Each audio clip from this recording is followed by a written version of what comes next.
Here we go again. Vendee Globe 2024. I've got the whole world ahead of me. Yes. This is going to be incredible. It's going to be a while till the wind fills in, and there's just no choice but to be here in the cockpit, hand steering, watching that sail like a hawk, just keeping the boat moving. I did eat before the start. I've got a bottle of water here and a piece of Grace's date cake, which is going to keep me going till the wind fills in. Thank you, Grace. It's going to be pretty hard to get any sleep tonight because the fleet is really close together. Because the wind speed's quite low, then everyone's got quite a similar speed, so we're not getting the separation we normally see with the foilers and the non-foilers.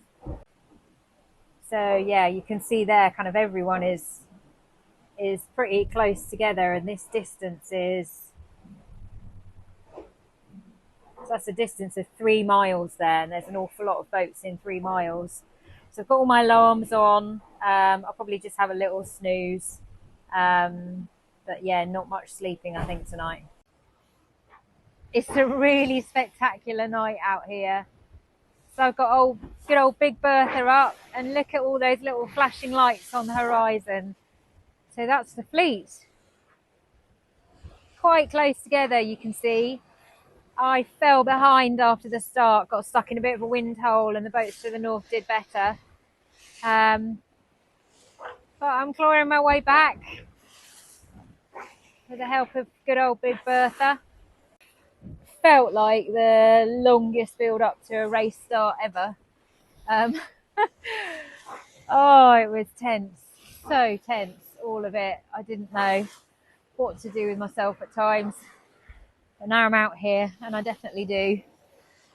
And I just keep reminding myself, I've got to sail around the world. I've got to sail around the world now. I've got to pace myself, got to think this through. Got to be methodical, got to be careful, got to be considered. I'm about to sail around the world. How cool is that?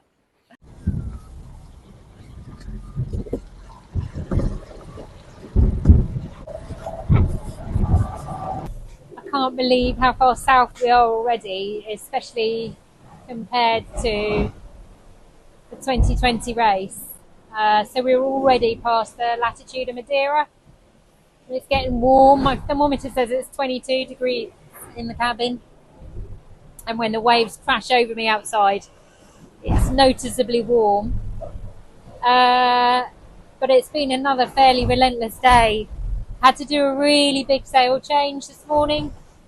Basically, I've got 2 tack lines, and they were both being used by sails that I didn't want, and I had to take everything down and put another sail up, which with all the packing and everything took quite a long time, and I thought I would try and pack the sails on the side of the deck while we were going along, but end up with me and the sails being washed down the deck a couple of times. So I lost a bit of ground there, and then the rest of the day's just been really, really shifty. Not a lot of opportunity to sleep. But I'm making progress, which is great. So you can see the fleet across there, and I'm just bang in the middle there, kind of to the west of this pack here.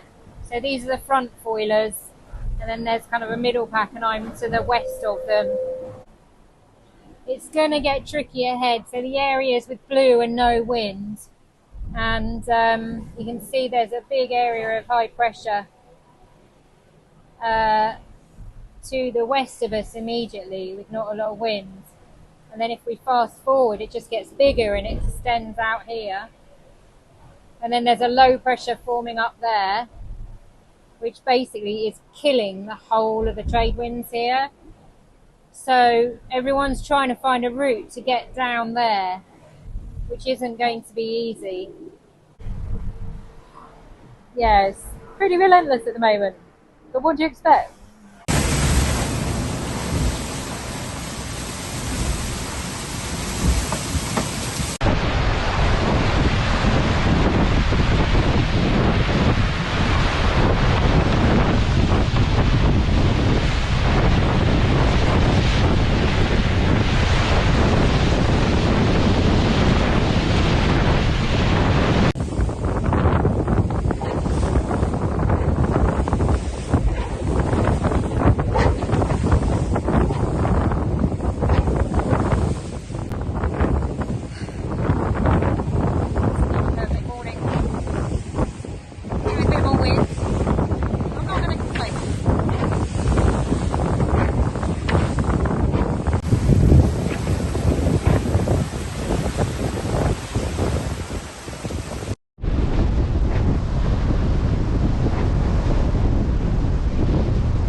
part of the UNESCO Decade of the Ocean.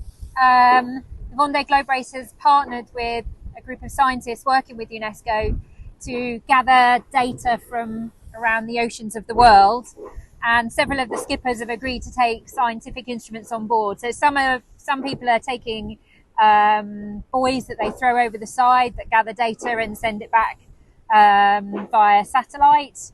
Others have units on board that are measuring sea temperature and salinity and taking atmospheric readings. We've agreed to measure aerosols, so all I need to do is just open the little sensor on the top here, line up, got a little sight here, and I just line up the sensor directly at the sun and then wait until the readings stabilize and press record 3 times, all readings. There's another one done. So from my understanding, this is measuring aerosols which could be pollutants. The examples we've been given is a haze from Saharan dust creates one level of reading, and then smoke and other pollutants creates another level.